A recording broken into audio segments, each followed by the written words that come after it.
Bom dia, hoje é 24 de abril, eu sou Ana Carolina Zitlag e esse é o Ouvindo um Podcast da Bloomberg Linha. Aqui eu te conto as principais notícias de negócios e de economia do Brasil e do mundo. Bom dia, eu estou completamente sem voz, eu tenho um problema, eu fico rouca depois de cantar muito. E eu cantei muito num pagode nesse final de semana.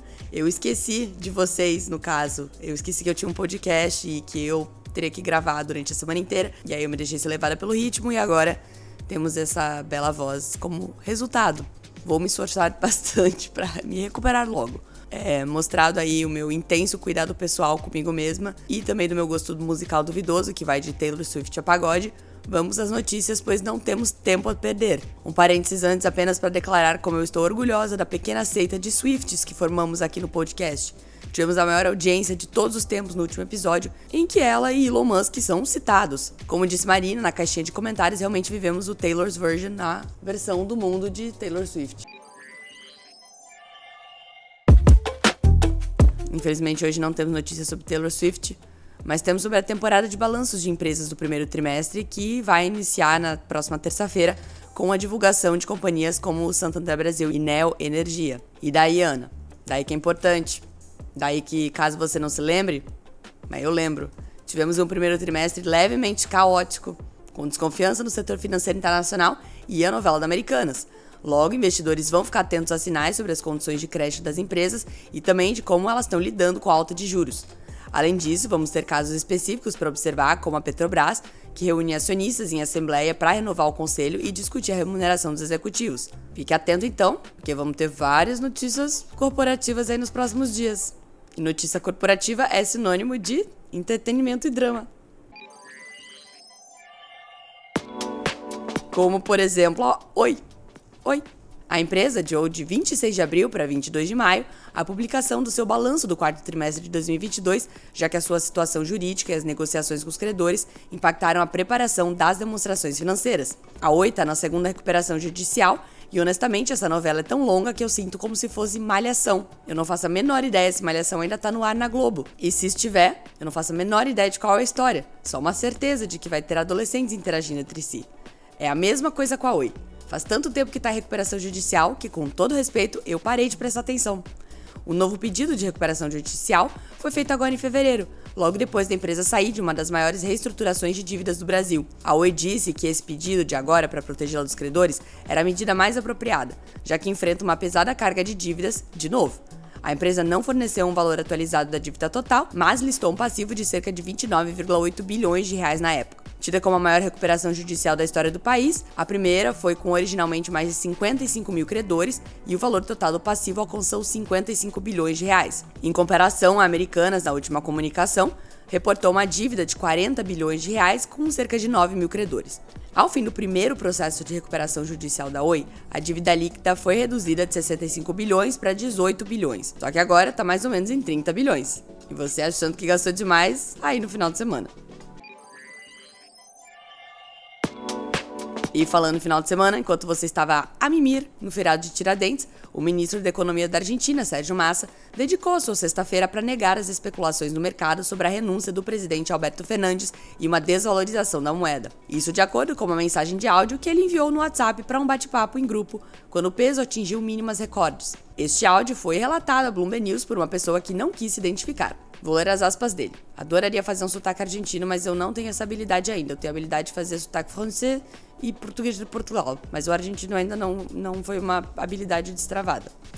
As aspas. Não, cara, é impressionante a quantidade de boatos. Passei o dia inteiro respondendo a mensagens privadas de que não haverá desvalorização na segunda-feira, nem Alberto renunciará ou deixará o governo neste final de semana. É tudo delirante, quase doentio, e além disso, é tudo criação do mercado. Fecha aspas. A assessoria de imprensa do Sérgio Massa não quis comentar a Bloomberg News.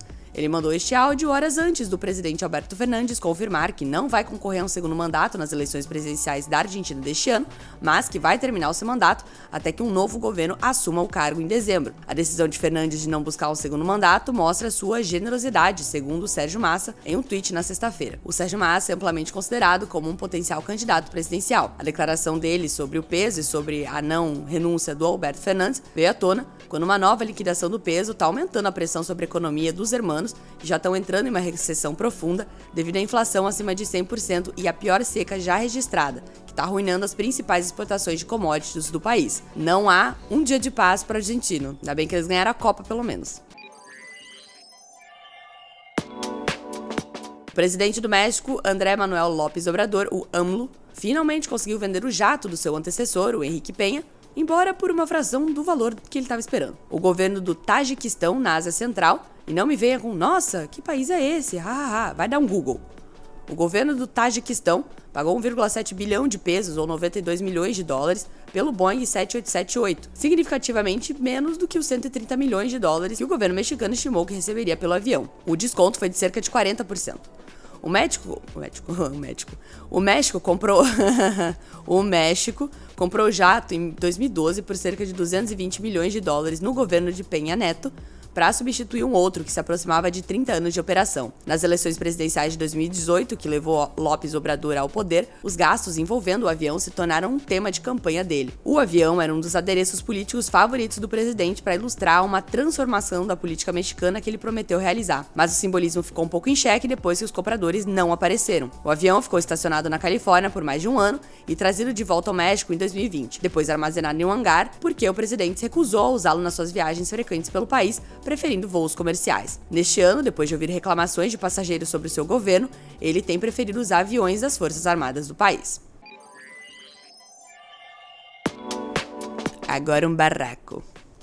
Vídeos e áudios atribuídos ao CEO da startup Hurby, o João Ricardo Mendes, e divulgados nas redes sociais mostram o executivo fazendo ameaças e xingando um cliente em um grupo no WhatsApp criado por consumidores para discutir problemas com reservas feitas no site e do qual o CEO também participava. O Hurby, fundado em 2011 e anteriormente conhecido como Hotel Urbano, é uma das maiores agências de viagens do Brasil. A empresa tem sido alvo de reclamações de clientes no site Reclame Aqui, cujo foco é reunir situações ruins que os usuários passaram com determinadas companhias ou produtos. Nos últimos 12 meses, a empresa teve 60.654 reclamações e tem uma nota de 6,5 em uma escala de 0 a 10, que é considerado ruim pelo site. Entre as principais queixas estão o atraso de viagens e problemas na entrega de pacotes de turismo. Do outro lado da ponta do negócio, hotéis e pousadas reclamam que não estão recebendo a sua parte do dinheiro. Em um vídeo aparentemente gravado pelo executivo durante uma ligação telefônica com um dos membros do grupo do WhatsApp, Mendes chama o cliente de, abre aspas, babaca, otário e afirma que alguém irá na pi da sua casa hoje.